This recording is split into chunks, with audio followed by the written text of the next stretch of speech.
guys, welcome back to the channel. I'm driving around in the 2010 Camaro SS. This is the project where we took a bone stock L99 Camaro and doubled the rear wheel horsepower. So as it sits, it made 670 rear wheel horsepower. I did replace the restrictive 2.5-inch exhaust with a 3-inch magna flow. So we're probably north of 700 as of now. But I just wanted to talk about the drivability. So I put about 3,500 miles on it so far. I've been finally starting to get on it and see what kind of power this car's got, and it's incredible. The low end torque is awesome. What I like about the car is you don't lose the drivability and all the modern day comforts. So I still have AC, cruise control. Right now it's 37 degrees out. I got heated seats, which is pretty convenient. It's not extremely loud inside the car. I don't know if you can tell through the video or not, but it's really good. So if I put it around, I get pretty decent fuel mileage, but it's hard to stay out of it with this supercharger. The second you open this thing up, all the power is there. You just give it a little bump and it wants to go. So it's extremely fun to drive. So as you can tell, I'm just cruising around like the back roads with the this converter. There's no like slipping. A lot of people seem to be concerned with a stall converter. It's going to be like slipping the clutch, but you really can't tell the difference until you nail it and it actually fully locks. You will feel that.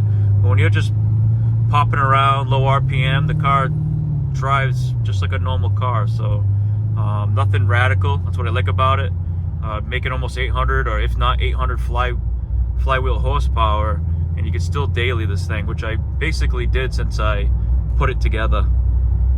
Some of the things in the future this winter I'm going to do is I'm going to rebuild the rear differential because it's not going to last at the track. I got a set of slicks for it. Going to do the axles. I do want to add a line lock, and I do want to add a air fuel ratio gauge that integrates with the HP tuners. Just so I could send remote files to Ted, get some streetability tunes. When I go to the track, get some pulls. If I want to send them those remotely and not have to bring the car back down, I can do that.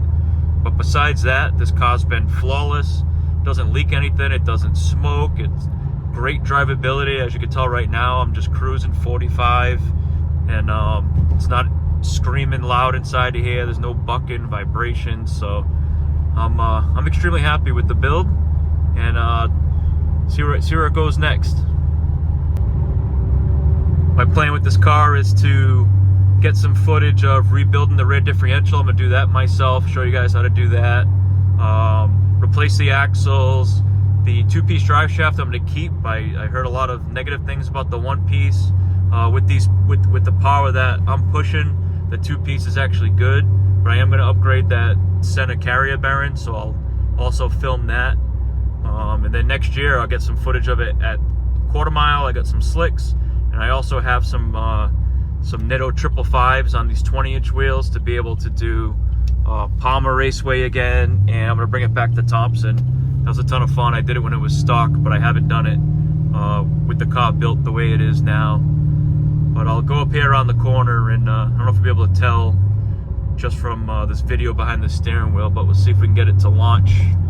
Soft launch, probably second gear I could start laying into it, just because like I said, it's cold out and the car's pretty useless in first gear right now. The tires I have on here that were in that, I'm trying to burn them off before I have some fun with them, before I replace them. I got these rims used and they had like mud and snow tires on them in the back, so but the thing is they're brand new, which is interesting. So I'm trying to finish them off before I put the Nitto 555s on them, but we'll see what we can do over here. So I'm just holding the traction control button. If you don't know this, that's if you hold it down for like 5 seconds, you'll get the 2 lights. So you have traction control off and stability track off. So I'll try to launch the car up here, see what it does.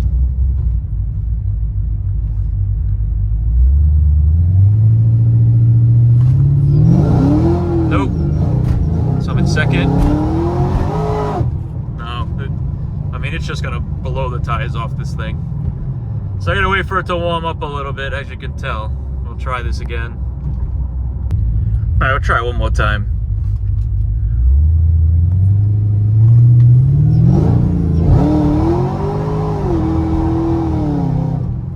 And as you can tell, it's just not gonna work. Tires are too cold and the car makes way too much horsepower for this road. It's fun though. I'll try just babying it.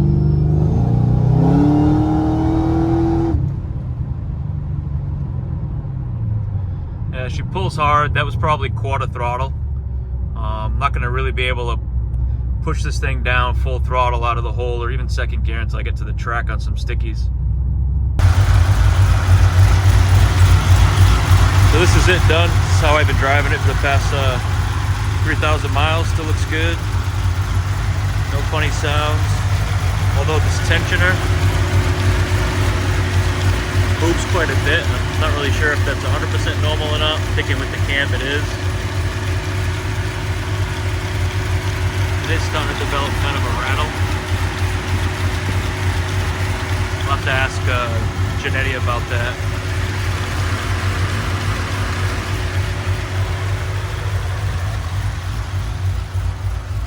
Yeah, but all in all, super happy with the build, super happy with the car. Runs great. Still got some tire left that I gotta blow off this thing. Actually, plenty of tread left. So I'll have some more fun actually before I put it away. I have to take it out a couple more times and finish those off so I get the new tires on.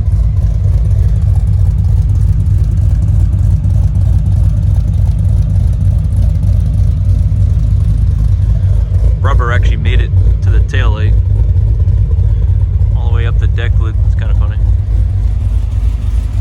That's it, guys. That's a wrap. If you like these videos, think about subscribing, give it a thumbs up, help my channel out, and yeah, there's more to come. Thanks, guys.